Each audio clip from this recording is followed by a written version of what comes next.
Side हम। कल अगर मैं कोच लग गया किसी प्रो कबड्डी टीम का या इंडिया टीम का कोच लग गया, तब कहाँ जाएंगे वो? तब भी तो नहीं, मतलब तब भी तो शर्म करेंगे।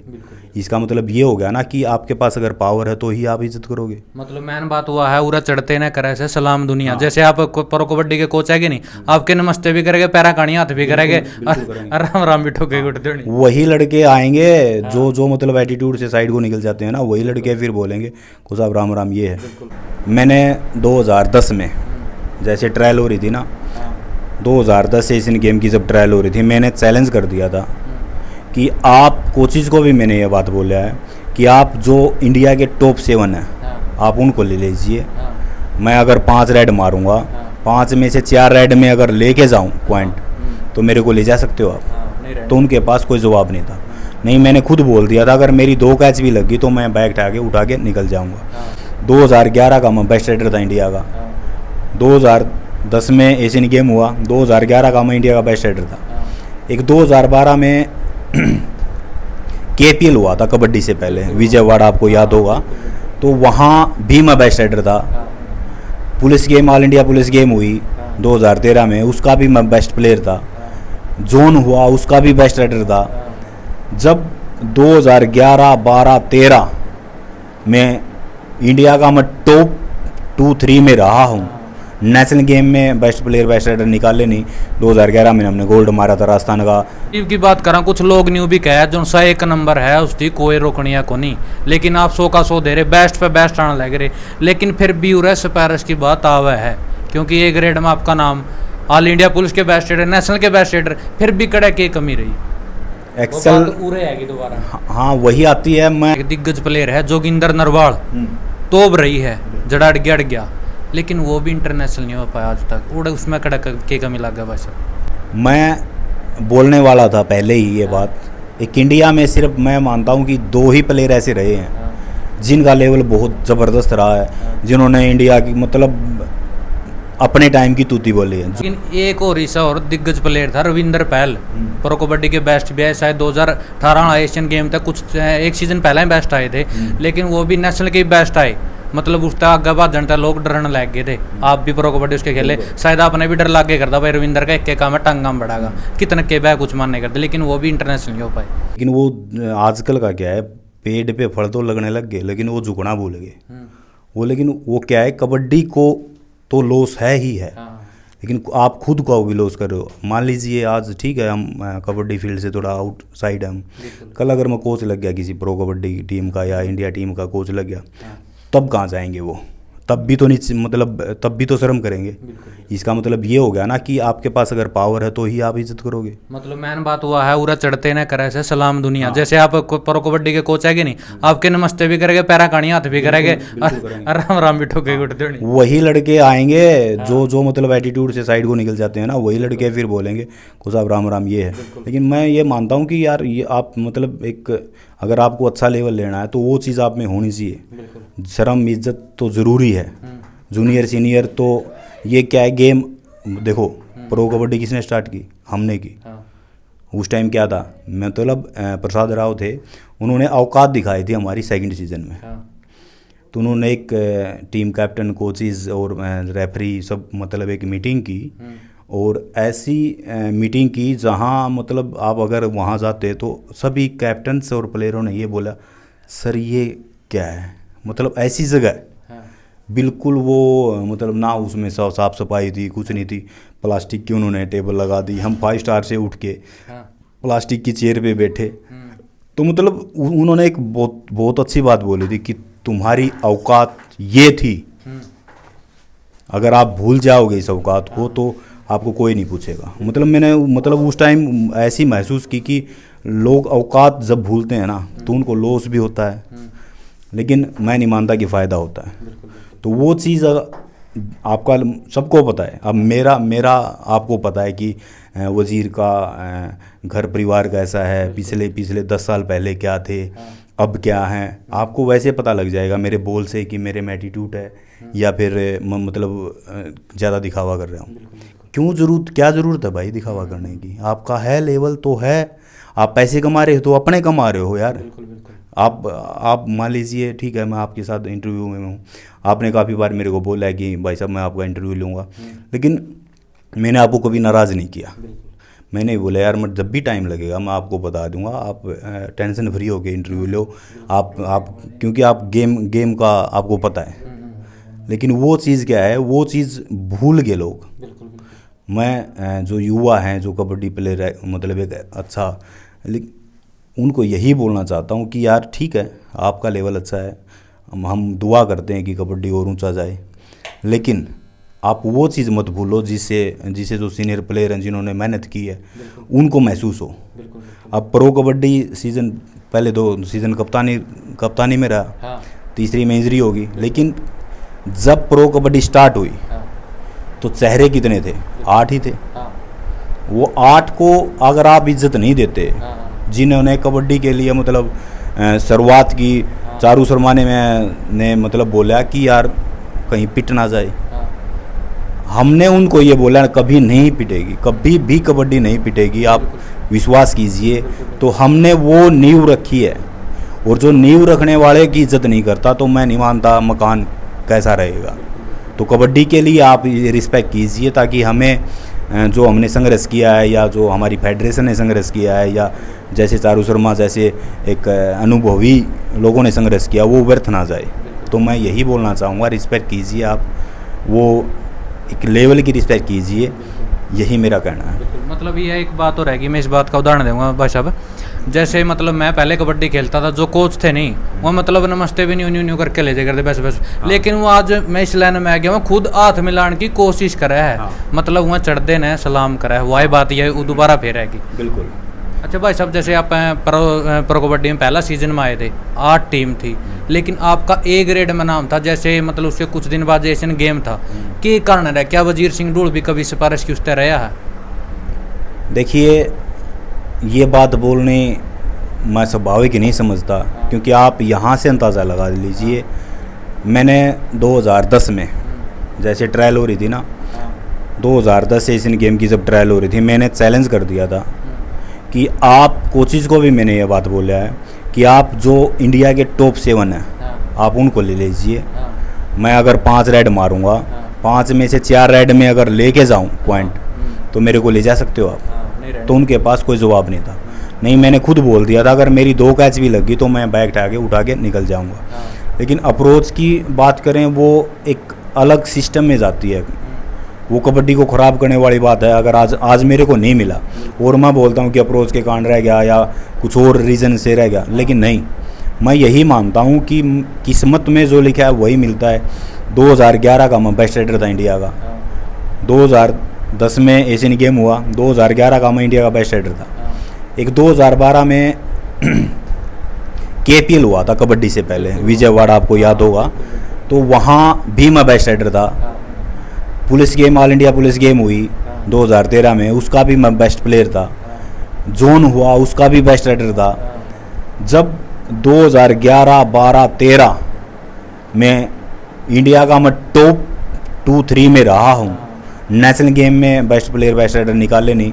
2011 में हमने गोल्ड मारा था, राजस्थान का लाइफ में पहली बार गोल्ड आया था, तो उसका भी मतलब टॉप था मैं, अजय ठाकुर और जसबीर मोटा, ठीक है। तो वहाँ भी हम बेस्ट थे। मतलब जब आपका लेवल एक टॉप 3-4 में है और उसके बाद आपको वो चीज़ नहीं मिलती, तो देखो मैं अंदर की फीलिंग से ही बोलता हूँ कि मेरे नसीब में नहीं था, यही मानूंगा मैं। तो नसीब की बात करा, कुछ लोग न्यू भी कहा जो सा 1 नंबर है उसकी कोई रोकनिया को नहीं, लेकिन आप 100 का 100 दे रहे, बेस्ट पे बेस्ट आने लग रहे, लेकिन फिर भी उरे सिफारिश की बात आवा है, क्योंकि A ग्रेड में आपका नाम ऑल इंडिया पुलिस के बेस्ट रेडर, नेशनल के बेस्ट रेडर, फिर भी कड़े की कमी रही। एक्सेल पूरे आएगी दोबारा। हाँ, वही आती है। मैं क्लियर तो नहीं बोलता, लेकिन पब्लिक और आप जैसे कबड्डी से काफ़ी जुड़े हो, आपने खेला है, तो वो आप समझ सकते हो कि कहाँ में मेरी कमी रही है।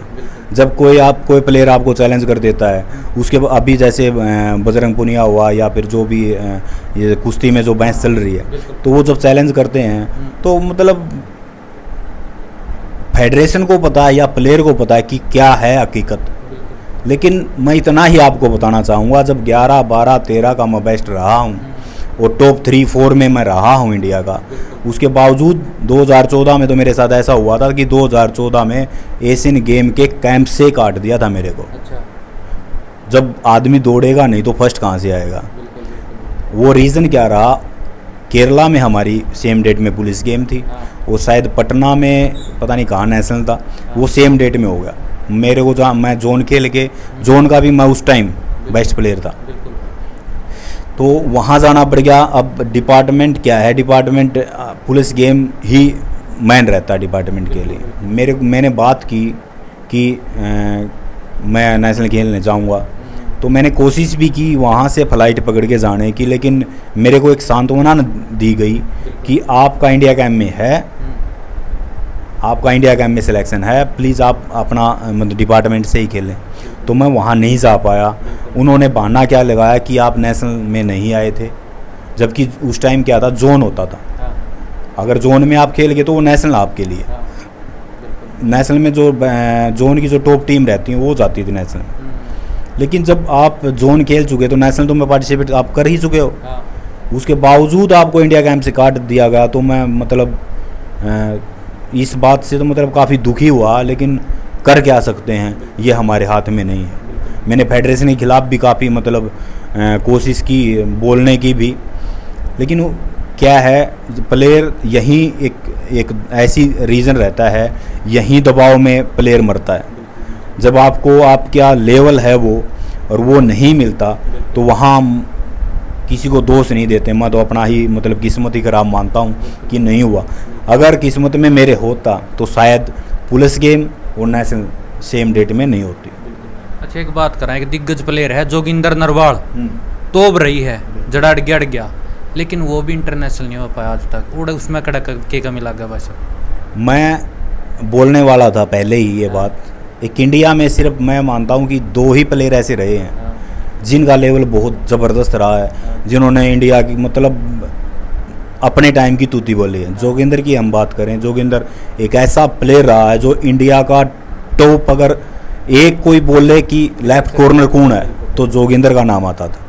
इंडिया में 2 ही प्लेयर हम ऐसे रहे हैं जिन्होंने मतलब बहुत कुछ लेवल प्राप्त किया है, मतलब नेशनल में या कोई भी जोन हुआ या ऑल इंडिया पुलिस गेम हुई, जो भी हुआ, सिर्फ 2 ही प्लेयर हैं। जोगिंदर का भी दुर्भाग्य ही समझूंगा मैं, जब नहीं मिला। काफ़ी संघर्ष किया, मेरे से तो पुराना है, मैं काफ़ी रिस्पेक्ट करता हूँ उस आदमी की, लेकिन नहीं मिला तो उसके बारे में मैं क्या बोलूँगा आपको, मैं बोलता नहीं कुछ भी। लेकिन एक और ऐसा और दिग्गज प्लेयर था रविंदर पहल, प्रो कबड्डी के बेस्ट भी है, शायद 2018 एशियन गेम तक कुछ एक सीज़न पहले ही बेस्ट आए थे, लेकिन वो भी नेशनल के बेस्ट आए। मतलब उसका आगे बाद जनता लोग डरने लग गए थे। आप भी प्रो कबड्डी उसके खेले, शायद आपने भी डर लग के करता भाई रविंदर का एक काम है टंगा बढ़ागा, कितने के बैग कुछ मान नहीं करते, लेकिन वो भी इंटरनेशनल नहीं हो पाए।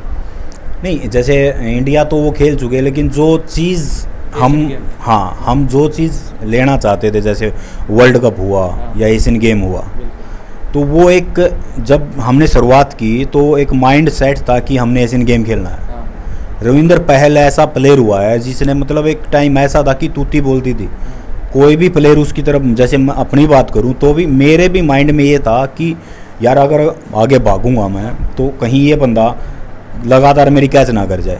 एक मतलब था, वो लेवल था उस आदमी का, उसको भी मैं मानता हूँ एशियन गेम मिलना ही चाहिए, क्योंकि मेरी मुलाकात 2011 पता नहीं 12 में इंडिया कैंप में ही हुई थी उससे। उस टाइम क्या था, वो नया था, मैंने समझाया भी कि बेटा ये लेवल है, आप थोड़ा रिस्पेक्ट कीजिए, आप मतलब मैंने मतलब समझाया। लेकिन नेचर मैं मानता हूँ, आज मेरी इतनी इज्जत करता है वो, अगर मैंने कुछ बोल दिया ना, लोग कहते हैं कि वो अनडिसिप्लिन है, मैं नहीं मानता कि वो अनडिसिप्लिन है, वो अनडिसिप्लिन नहीं है। उसने, जैसे मैं बोलता था कि मेरे को कबड्डी पे घमंड है, मैंने अपने आप पे कभी घमंड नहीं किया। उस बंदे में वही चीज़ है कि उसको अपने गेम पे इतना घमंड था, और गेम पे घमंड होना बड़ी बात है, खुद पे अगर घमंड होता है तो वो मार देता है, लेकिन उसको आदमी को गेम पे घमंड था, और उसका लेवल ऐसा था कि उसको एशियन गेम और वर्ल्ड कप मिलना चाहिए। जैसे अब एज मैं नाम नहीं लेता, वो समझ जाएंगे, बिल्कुल बिल्कुल ठीक है, मैं समझ गए वो समझ जाएंगे जिसका लेवल यार एक अर्जुन वाड़ ले जाते हैं वो प्लेयर, जो मतलब हमारे लेवल में 0 थे। बिल्कुल बिल्कुल। रविंदर पहले एक ऐसा प्लेयर था कि हाँ एशियन गेम, वर्ल्ड कप और अर्जुन वाड़ का वो दावेदार था, लेकिन नहीं मिला। तो वह जो ये अर्जुन वाड़ लेके गए हैं उनको मैं बताना चाहूँगा, ठीक है आपकी किस्मत में था वो मिला आपको, लेकिन बड़ी बात मत करना। एक बार मेरे याद है, मैं कहीं राजस्थान कैंप के लिए गया था, वो रास्ते में आदमपुर ढाडी एक एकेडमी है, वहाँ हरियाणा टीम का कैंप लगा हुआ था, और मैं अपनी गाड़ी से जा रहा था, तो मैंने वहाँ घुमा ली, चलो अरे मिल लेते हैं, क्यों वहाँ पे मंजीत चिल्लर, रविंदर पहल, सुरेंद्र नाड़ा, अनूप सब थे। तो मैं वहाँ बैठे बात की, वहाँ गांव के कम से कम 7-8 बूढ़े बैठे थे जो बातें कर रहे थे, बैठे थे। तो मंजीत चिल्लर आया मेरे पास, बैठा, मैं सबसे बात भी की, थोड़ी देर में बैठा। मतलब एक मंजीत चिल्लर की ऐसी बात लगी मेरे को, अगर उसमें बोलते हैं ना मंजीत चिल्लर में एटीट्यूड है, अरे वो यार वो कहाँ से एटीट्यूड है उस आदमी में।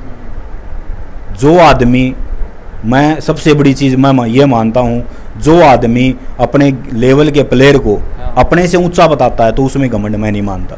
तो वहाँ मंजीत ने एक बात बोली थी मेरे को कि उन सभी को ये बोला कि वजीर मेरे से 21 था, मैं वजीर के उसमें 19 था।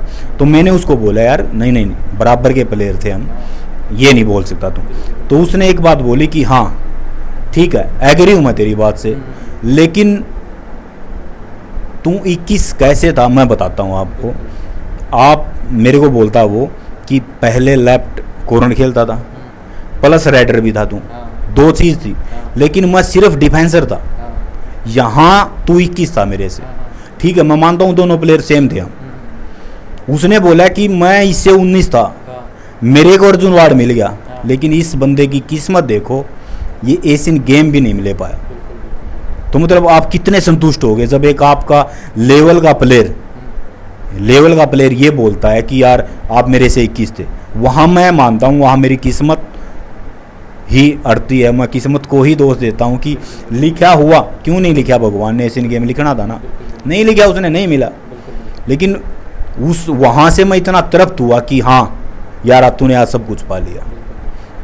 भाई एटीट्यूड की बात करा, रविंदर पहल की बात करा, मंजीत चिल्लर की बात करा, मैं तो उन तक बहुत जूनियर हो रहा हूँ, मैंने के जाना है। मैं आज भी आधी रात ने फ़ोन करूँ तो अगर मैं ठाण नहीं बैक कॉल जरूर आवा है, मेरा लेवल देख लो, मंजीत का रविंदर पहल का देख लो, कहेगा भाई छोटे भाई बिजी था। लेकिन एक और बात भाई साहब, प्रो कबड्डी में आप सही खेल रहे थे, लेकिन बोली एकदम ना लगने अनसोल्ड होना की कारण? नहीं, जैसे पहले 2 सीज़न एज ए कप्तान रहा मैं, तीसरा सीज़न में दिल्ली में मैंने साइन किए, और मेरे को मतलब 4-5 टीम का ऑफर भी था, एज ए कप्तान भी था। बेंगलोर ने मेरे को बुलाया कि कप्तान बनाएंगे आपको, मैंने मना कर दिया, ठीक है। तो रविंदर पहल मेरे साथ वहाँ दिल्ली में था उस टाइम, उसने मतलब एक ये देखो कितनी इज्जत है आदमी करता है मेरी, वो बोलता है कि भाई साहब कप्तान आप ही बनो। मैंने उसको मना किया, नहीं यार मैं कप्तानी नहीं करना चाहता, मेरे मतलब मैं थक चुका हूँ कप्तानी से, मैंने नहीं करनी। तो तब उसने ये बोला ठीक है अगर भाई साहब ना मरते तो मैं मरता हूँ। लेकिन घमंड कहाँ से, घमंड मैं कैसे मान लूँ यार उस आदमी को कि घमंड है। हाँ ये मैं मानता हूँ मंजीत चिल्लर हुआ या रविंदर पहल हुआ या वजीर ढुल हुआ, इनको अपने गेम पे एटीट्यूड मतलब अपने गेम पे घमंड था। हमने आप मेरी इज्जत करते हो तो आपने कुछ मेरे में दिख रहा है तो इसलिए इज्जत करते हो, वरना दुनिया फिरती है। तो यही बात है कि जो तीसरा सीज़न जैसे आपने बोला मतलब ये अनसोल्ड होना, ये रीज़न क्या था। तीसरा सीज़न में क्या हुआ, 1 वीक मेरा प्रो कबड्डी का रहा हुआ था, तो मेरे को लिगामेंट इंजरी हो गई, उसमें मैं घर आ गया। 4th सीज़न में किसी ने मतलब फैला दी है दुनिया बड़ी, वो गुरुजी बोलते हैं यह दुनिया बड़ी जालिम और बेरहम है, तो किसी ने फैला दी कि वो फिट नहीं है, तो अनसोल्ड कर दिया। 5वें सीज़न में फिर मैं मतलब पिक पे आया, मैंने टूर्नामेंट खेली, लोगों की नज़रों में आ गया। फिर RS खोकर साहब का मेरे पास फ़ोन आता है कि बेटे मैं आपको अगर लेता हूँ तो कितने खरे उतरोगे। मैंने उनको यही बात बोली थी गुरुजी कि आप विश्वास करके देखिए, जितना आप पैसा डालोगे उससे ज़्यादा ही दूंगा। और 5वां सीज़न भी मेरा टॉप निकल गया। 6ठे सीज़न में फिर इंजरी होगी, पहले ही मैच में मेरा हाथ फट गया, मसल पुल होगी। तो मतलब मैं ये मानता हूँ कि जैसे इंजरी का रीज़न रहा है मेरा अनसोल्ड होना, जब इंजरी ज़्यादा होने लग जाती हैं तो प्लेयर का माइंड एक सेट हो जाता है कि यार अभी मतलब नहीं, इतनी रिकवरी नहीं कर पाऊँगा मैं। फिर एक 6 के बाद मतलब ये कोरोना ने मार दिया। उस टाइम मैं पीक पे था, मैंने मेहनत भी अच्छी की थी, मैंने बोला था कि 1-2 सीज़न और मैं खेल पाऊँगा, लेकिन वो कोरोना ने ऐसा घुमा दिया देश को कि ऐसे हादसे हुए जिसकी वजह से मैं गेम लास्ट में यही माइंड में आ गया कि यार कुछ तो इंजरी है, कुछ कबड्डी कैरियर लंबा हो गया, तो इससे अच्छा है कि आप पीक पे ही निकल जाओ। लोग यही बोलते हैं कि भाई साहब आपने टाइम पे छोड़ दिया गेम, लेकिन मेरा पीक था वो, ऐसी बात नहीं। पीक तो मेरा मैं तो 10-11-12 में था, लेकिन वो भी एक अच्छा लेवल था, मैं वहाँ प्रो आराम से खेल सकता था, लेकिन ये इंजरी की वजह से मतलब मैंने गेम को छोड़ना पड़ गया। लेकिन ये अपना यूएक्स अपना रह गया, प्रो कबड्डी का आप गोल्ड ले नहीं पाए। हाँ, प्रो कबड्डी का और एशियन गेम का मेरे अंदर, प्रो कबड्डी का तो क्या है कि कभी आप किसी पे विश्वास करते हो कोई प्लेयर नहीं खेल पाता, वो मेरे साथ हुआ है। मैंने जितने भी पुणे में सेकंड सीजन में प्लेयर बुलाए वो नहीं खेल पाए, वो एक मतलब किस्मत का ही मान लीजिए। और एशियन मेरे अंदर चीज़ एक ही रहेगी कि मैं एशियन गेम नहीं खेल पाया। और 2014 में राहुल चौधरी और मेरे बारे में मीडिया में भी एक क्वेश्चन उठा था कि 2014 एशियन गेम में वजीर सिंह ढुल और राहुल चौधरी क्यों नहीं गए, तो ये चीज़ है। और एक बात और भाई, जो मतलब एक सपना सिर्फ मंजीत चिल्लर को आया है, तकरीबन सारे मेडल इंटरनेशनल लेवल की बात करा, प्रो कबड्डी का रहेगा तो वो भी मतलब सीजन 8 में शायद उसका सपना पूरा हो गया, उसकी सब कुछ मिल गया। हाँ देखो, किस्मत अब मंजीत चिल्लर को मिला बहुत कुछ। हाँ। जसबीर मोटा मेरा 2002 से अच्छा याराना है, कहीं भी हम जाते हैं तो मतलब जैसे इंडिया कैंप में भी जाते थे ना, एक रूम में अगर जसबीर पहले पहुंच गया ना तो वो साइन कर देता था कि वजीर आएगा। मैंने यार कबड्डी में ऐसी सिचुएशन देखी है, लोगों को मैट पे रोते देखा है, लेकिन मैं ऐसे नहीं रोया। रोने से क्या वो चीज़ मिल जाती है। जसबीर मोटा 2010 एशियन गेम में कट गया तो उसका एक ऐसा लेवल आ गया कि यार मैं पता नहीं क्या कुछ होगा, लेकिन किस्मत देखो 2014 एशियन गेम मिल गया, वर्ल्ड कप मिल गया, पटक दे एशियन गेम में अर्जुन अवार्ड मिल गया, किस्मत है। तो वजीर ढूंढ के अपने विचार जाने, जो अपने विचार है वो नीचे कमेंट बॉक्स में जरूर देना। और इंटरव्यू में कितना मजा आया, कौन सी बात किसका चुभी, वो कमेंट जरूर कर दियो। मिलते किसी नेक्स्ट वीडियो में, तब तक के लिए जय हिंद।